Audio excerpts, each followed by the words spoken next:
Welcome back, everybody. Today we're going to take a look at my EDC trauma kit that I never leave home without. Alright, thanks for staying with me. Now, today is the 4th of July, which happy 4th of July to you.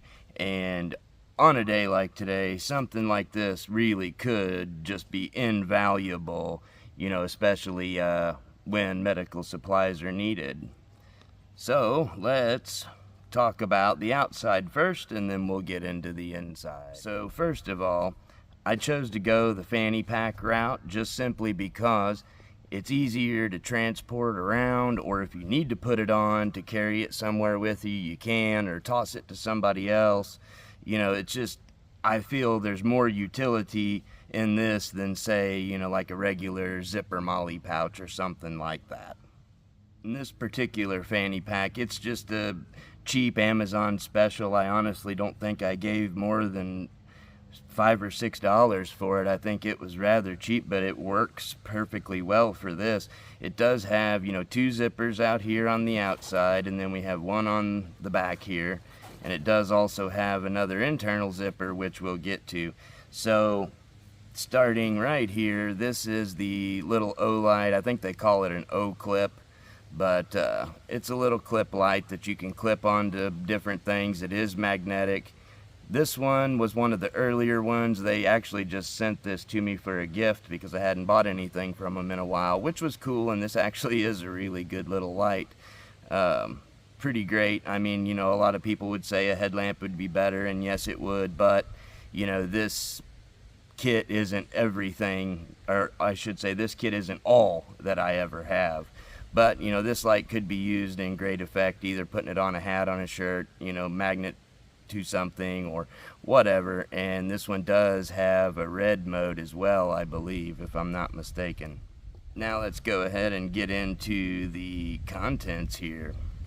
So, on the outside, the very first pocket, this is where I keep gloves, because I think you're going to want to get to gloves probably pretty quickly. Now, I should mention that, obviously these aren't sterile, and sterility doesn't really matter, not in this context. If you're going to use any of these supplies, once you get to the hospital, they're going to administer antibiotics anyway.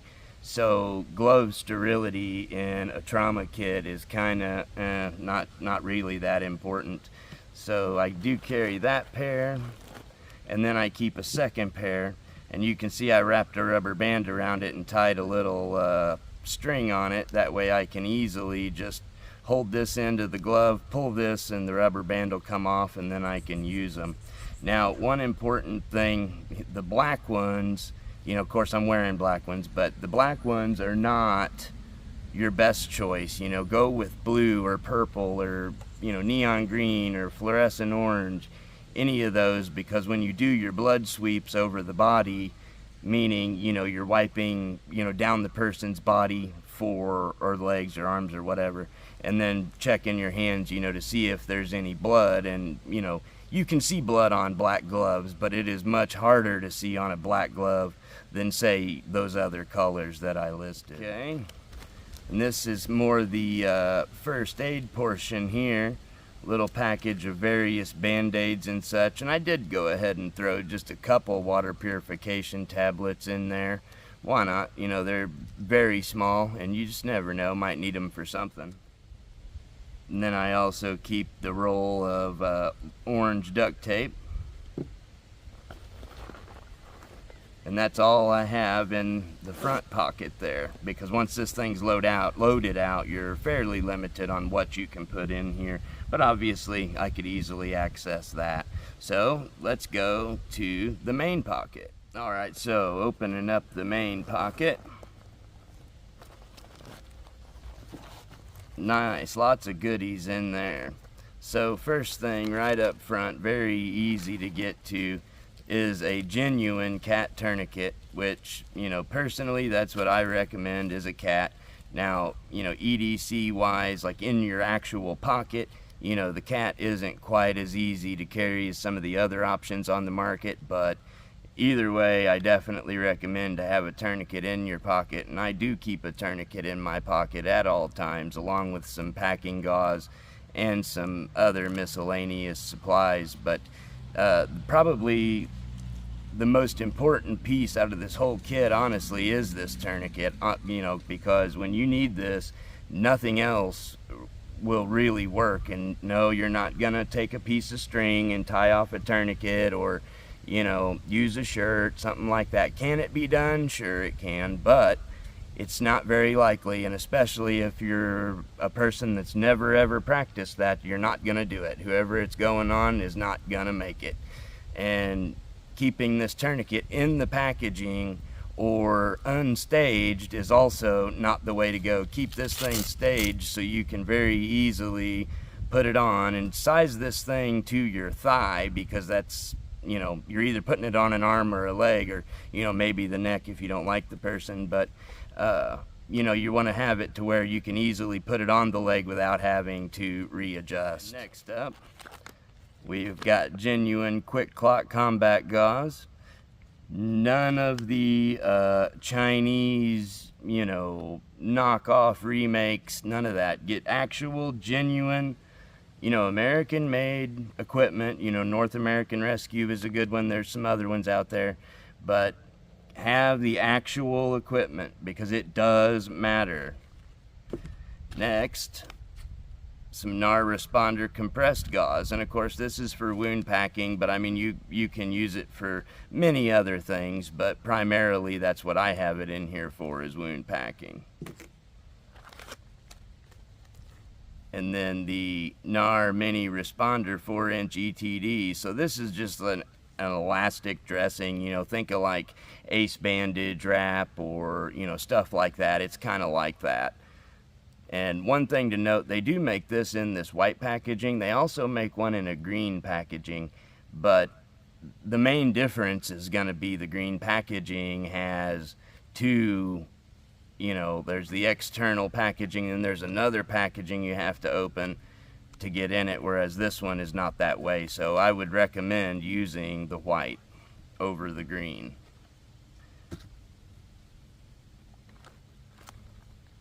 And then here we have some H&H mini tack, and this is rolled gauze, rolled wrapping gauze it says, which can be used for wrapping or packing or any of that. But one thing to note, I personally recommend the Z-fold over the rolled, just because, you know, as you're deploying it from your hand, the rolled can kind of be a little bit of a hassle and almost kind of drop it if you're not, you know, really used to using it, whereas the Z-fold, you can just hold it in your hand and pull. And I mean, obviously your training reps and sets, you know, matter the most with equipment like this.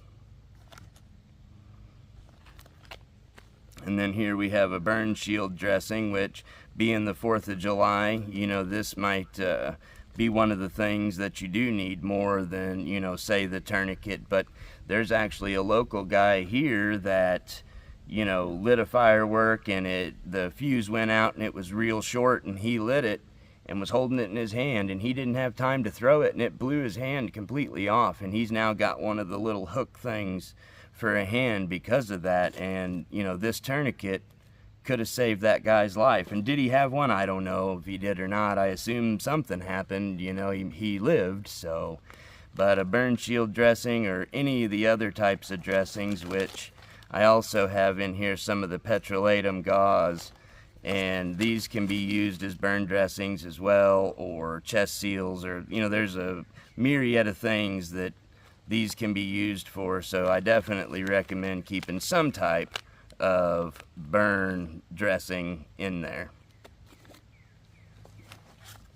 And then we have a pair of high fin vent chest seals, and these are the compact, and you do need two, because obviously if you've got a penetrating wound to the thoracic cavity, you're probably going to have an in and an out, so you definitely do need two at the bare minimum, because it's not something that you want to be, you know, trying to manufacture and fashion, you know, under duress, or not under duress, excuse me, under fire. You know, you got a person there not breathing. You don't want to be trying to cobble something together to get it to work.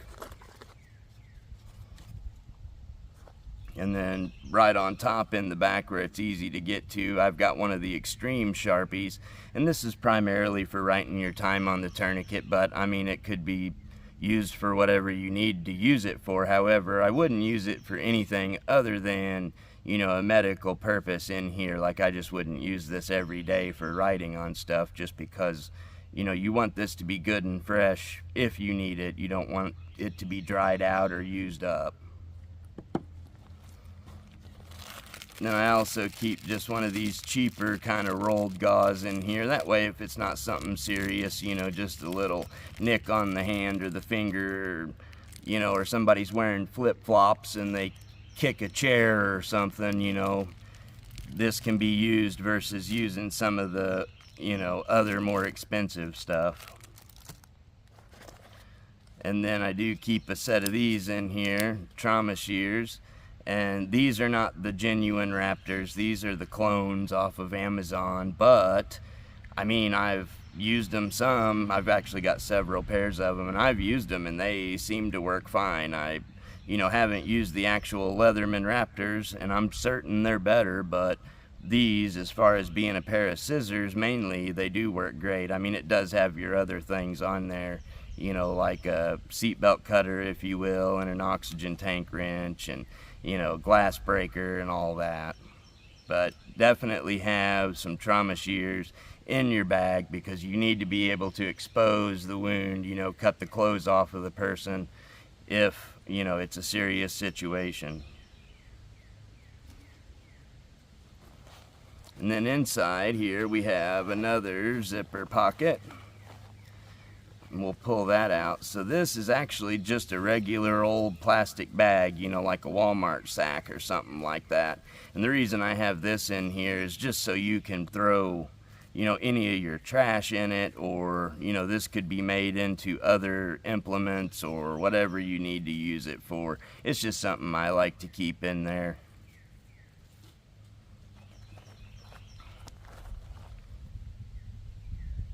And then I also keep a little bottle of contact solution. And, you know, this can be used just to rinse the eyes or for contacts, which I do wear contacts. So, you know, not a bad little thing to have in there, especially if, you know, a firework goes off and a little piece of that firework were to get in somebody's eye. This would sure be helpful in getting that out. And then here, I just keep a couple small sachets of the burn cream, along with a little tiny tube of super glue. Maybe the super glue isn't needed, but again, I put it in here because maybe the Band-Aid isn't quite enough. Maybe you need just a little bit more, but don't quite need something heavy duty. So I do keep that in there. And I don't necessarily recommend mixing your trauma kit and your first aid kit together. I prefer to kind of keep them separate, you know, but since this is like an EDC item, you know, having the little extra first aid stuff in there isn't too big of a deal, because it's not in the way of the trauma stuff. You have to go through the trauma stuff to get to the EDC stuff, more or less. So, and I do keep a charging cable in here, which, you know, that will charge the O-light, but also just keep another little small handheld O-light in here. Well, it looks like I'm big on O-lights, doesn't it? Not really, but also a whistle. Just never know. It's small and light, why not keep it in there? And then some bigger safety pins, you know, might need to use those in some of the wrap to form a sling or something like that, so never a bad thing to keep in there. And that's going to be it for the internal pockets. Now let's flip this guy over and we'll go into the last pocket on the back.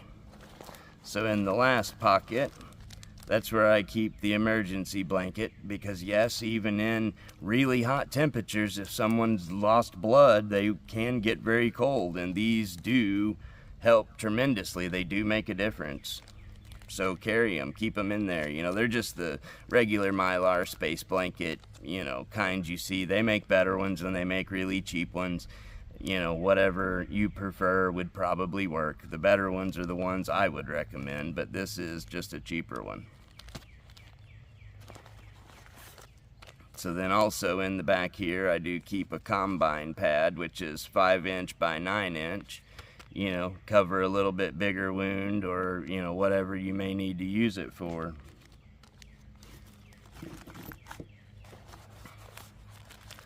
And we're almost there. This is the end, I do believe. And then I keep some, I've got 4 here, which may be more than what's needed, but these are the, what size 4x4, I think here.